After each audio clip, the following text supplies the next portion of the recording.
Hello, I am roaringbug, and welcome to my Sims 4 speed build. Today I am doing a build called the Red Kettle Bar.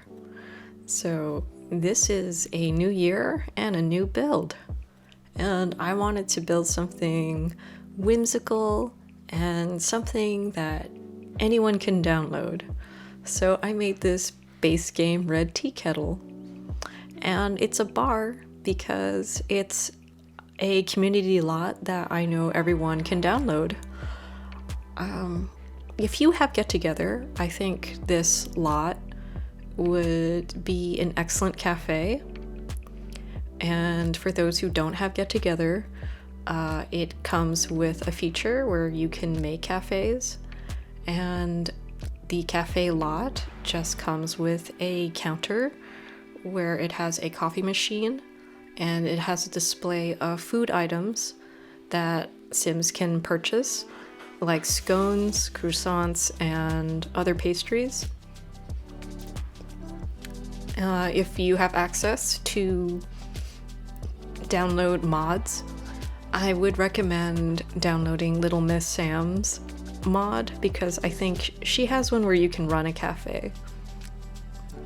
So the main feature on this tea kettle is this fireplace that I hid inside the spout.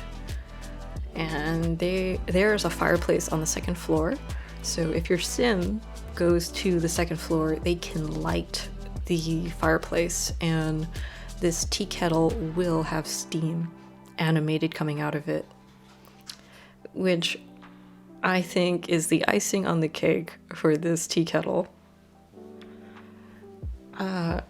I don't really have a reason why I made the tea kettle red. I just kind of like the color red and felt like it. And I didn't use curved walls. I made a hexagon shaped tea kettle because there's a lot of glitching with curved walls. I've tried to make curved walled items in lots, and I noticed that on the edge of the curved wall, if you put a platform next to it or if you put tile next to it, sometimes you'll see an animated glitch where it will raise some of the ground to meet the curved edge. A way to get around it is you can just use terrain paint to try and match it, and I think that's the best you could probably do in order to get around that glitch with curved walls. But I didn't want to do any of that, so I just went with the hexagon shaped. And you just saw that I pulled that lamp from the yard. That's because I put down all the base game items that I saw that were red and just kind of threw them in the yard when I was trying to figure out how to do the interior. You're gonna see periodically through my build that the grid disappears and reappears, and you can get rid of the grid by clicking the G key on your keyboard, and that'll get rid of the grid, which is pretty nifty if you want to visually see your build. And I use these base game tables. They're really expensive, but it's a community lot. You can go ham. You can basically make it as expensive as you want, because your sim's not going to live there. Nobody's going to pay for it. It's just there for your sims to have a good time. So I guess if you wanted, you could change the lot type to a nightclub, and I think that'll just generate a sim to come and play the piano. But I made it into a bar just for simple accessibility. And at one point I forgot that I had other floors on this build, so I put this staircase in, and it was a bit last minute.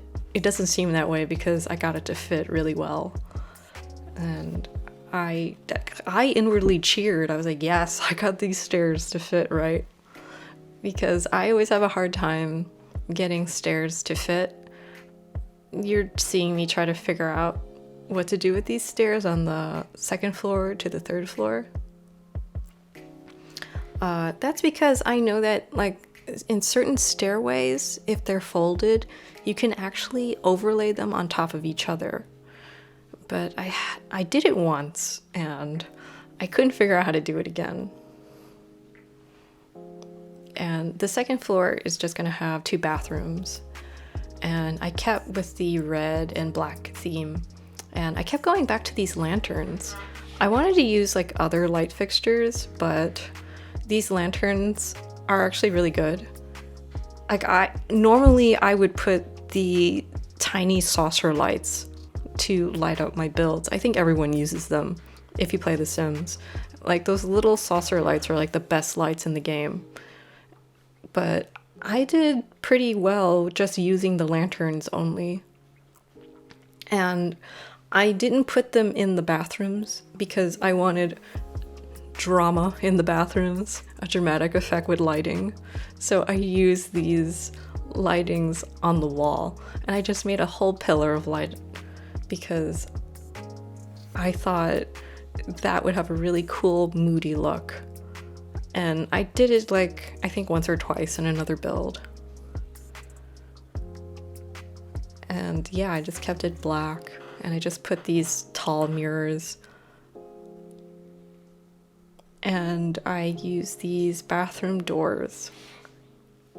So they're symmetrical until I realize that stairway leads right in front of that bathroom door. So that's why I moved it slightly off to the side. And when you're building a community lot, if you never build it, there are some guidelines. You just click on that little house icon, and it'll tell you a list of items that your build needs in order to fulfill to be a certain lot type.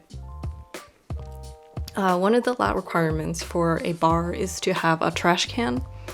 I was gonna put a normal trash can in the build, but I thought it looked kind of ugly, so I went with the expensive science trash can that kind of like vaporizes items when you throw them in.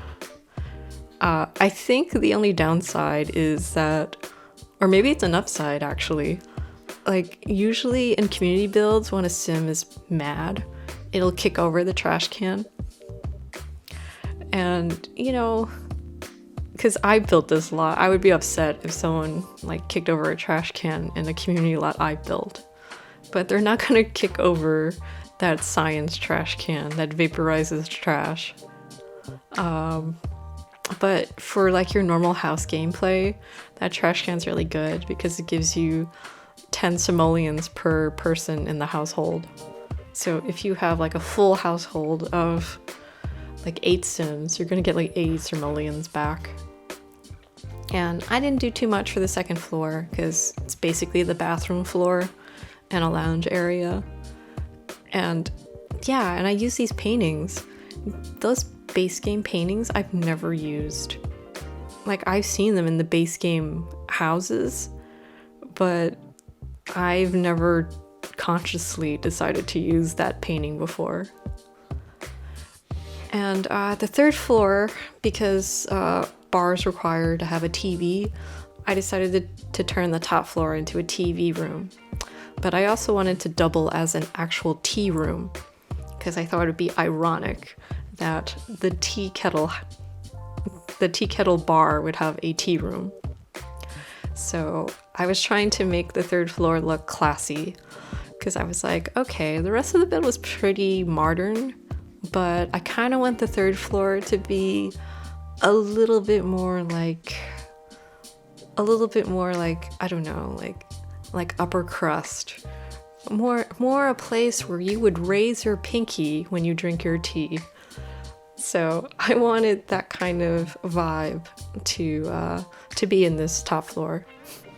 So I use like these really fancy looking couches, and I use tablecloth tables, and I think that's like the most expensive chair in game. And I've never used them because they're just not my style, but you know, I think it goes with this theme I've got.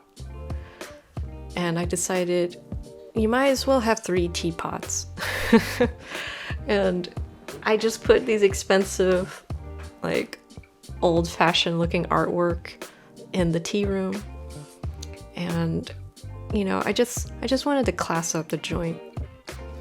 And I thought, like, if your sim goes on a date, like, this would be the place to go. You know, like, there's like a room to be quiet, there's a room to watch TV, there's a bar, so, you know, there's like stuff for your sim to do in this lot. So now I'm doing the outside of the build. So everything that I'm putting down are debug items. So if you don't know what debug items are, it's basically all like the dress set items in the world, like all the trees and flowers and stuff that you see around the lot. They're all debug items, so they're just there for decoration. So they don't cost anything in the catalog, and your sims don't really recognize them as functioning items. Like, if you use the debug fence, your sim is just gonna walk right through that fence. So that's a downside about them, but the upside is that they don't cost anything.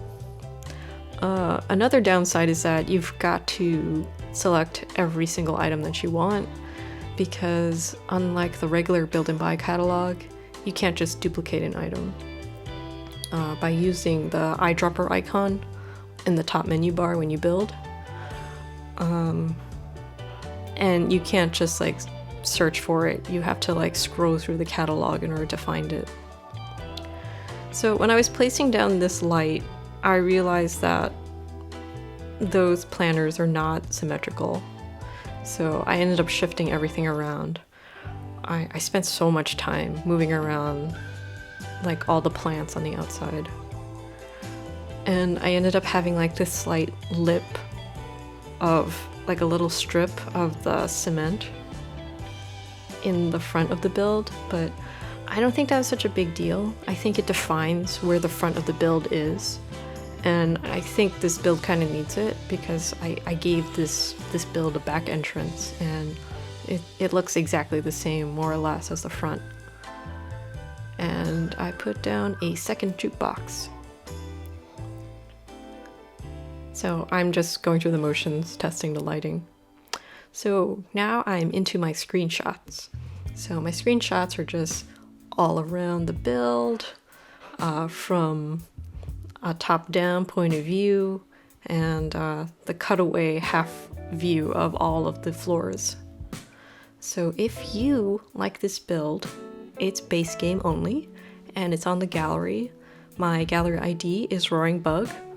And if you like this video, please like, subscribe, or leave me a comment.